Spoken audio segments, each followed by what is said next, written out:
les propos tenus. Bonjour Yvan. Bonjour Yvan Lecause. On va revenir sur les propos tenus par ce professeur de mathématiques dans cette école publique, depuis ce que je disais il y a quelques instants, depuis l'année dernière, la Toulouse School of Economics. Un professeur de mathématiques qui appelle en plein cours au boycott d'Israël, qui répand des fake news sur Israël, qui dédouane le Hamas. Il est en roue libre, pardonnez-moi l'expression, mais il n'y a pas d'autre mot, en roue libre. On a entendu il y a quelques instants un extrait. Déjà, quelle est votre réaction à l'UNI quand vous entendez ça ? Malheureusement, on n'est pas étonné, parce que nous, on le répète quand même assez régulièrement. Ce genre de discours est tenu dans, aujourd'hui, quasiment l'ensemble des établissements de l'enseignement supérieur. Attendez. Vous nous dites que ce qu'on a entendu dans le journal et ce que je répète là, les appels au boycott d'Israël, le fait de dédouaner la responsabilité, de refuser la responsabilité du Hamas dans ce qui s'est passé le 7 octobre et dans la situation actuelle, on l'entend dans toutes les universités actuellement.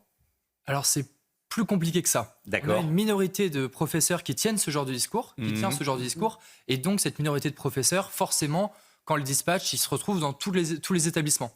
Et c'est pas forcément un discours précisément anti-Israël ou pro-Hamas qui peut être tenu, mais c'est globalement le discours victimaire, mettant dos à dos des oppressés et des oppresseurs, avec des oppresseurs qui seraient l'Occident et Israël et des oppressés qui seraient le reste du monde.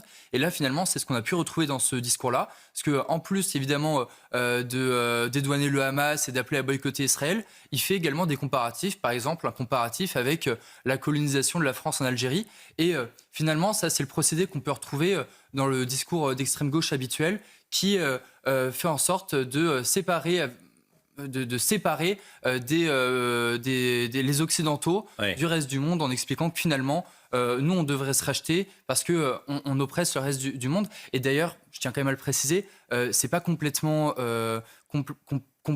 étonnant que ce professeur ait ce genre de discours, parce qu'il était, en 2014, sur une liste d'extrême gauche aux élections municipales de Toulouse, qui était d'ailleurs menée par un membre du parti de gauche qui a été créé par Jean-Luc Mélenchon. Donc finalement, ce discours victimaire qui expliquerait que nous sommes des oppresseurs, c'est un discours qu'on peut retrouver dans la France insoumise et qui est finalement diffusé dans nos écoles. Oui, c'est pas loin, voire c'est le discours d'une certaine extrême gauche, bien sûr. Il est professeur de mathématiques, donc il se croyait autorisé à parler de la situation au Proche-Orient avec ses élèves. Ça, alors que ça n'a aucun rapport avec sa matière. Là, il devait tenir un propos introductif sur sa matière. Et finalement, il est parti dans une diatribe anti-israélienne. Bon, l'école a vite réagi. C'est ça. Nous, on salue, avec l'UNI, en tout cas, on salue la réactivité du directeur, qui a directement suspendu à titre conservatoire, donc pour 4 mois, le temps de le juger, ce professeur-là, pour les propos tenus. On se plaint assez régulièrement du fait que les établissements ne soient pas toujours réactifs, du fait que Sylvie Retailleau ne soit pas toujours réactif. En l'occurrence, Sylvie Retailleau a directement condamné et l'établissement l'a directement sanctionné. Donc sur ça, ça allait plus vite qu'avant l'été. Exactement. Sur ça, on applaudit les deux acteurs. L'antisémitisme, c'est encore très présent dans l'enseignement supérieur. Ça n'a pas eu beaucoup le temps de changer. Là, on a eu les vacances d'été, de toute façon. Mais effectivement, là, dès le retour des étudiants, on a pu remarquer les discours pro-palestiniens. Encore hier, se tenait une AG organisée par un collectif pro-palestinien, si ce n'est pro-Hamas, à Sciences Po Paris.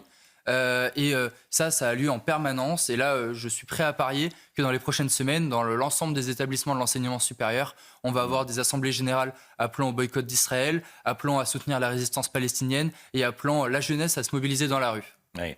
À propos de Sciences Po, vous avez probablement lu un article du Figaro sur il me semble que c'est le Figaro, sur le fait que les entreprises certaines entreprises écartaient les profils d'étudiants, les CV d'étudiants à Sciences Po. Effectivement, ils ont peur. Ils ont pu voir ce qui arrivait l'année dernière.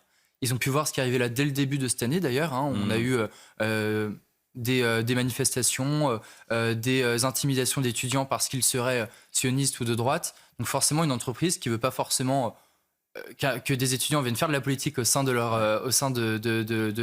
l'établissement, ne veulent plus embaucher les gens à Sciences Po. Et moi-même, je suis à Sciences Po Grenoble.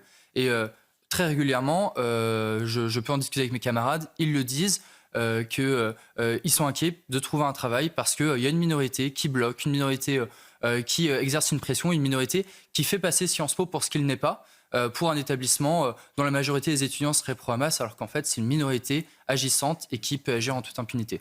Merci beaucoup Yvan Lecause d'être venu ce matin sur le plateau de la matinale de CNews. Il est 7h19.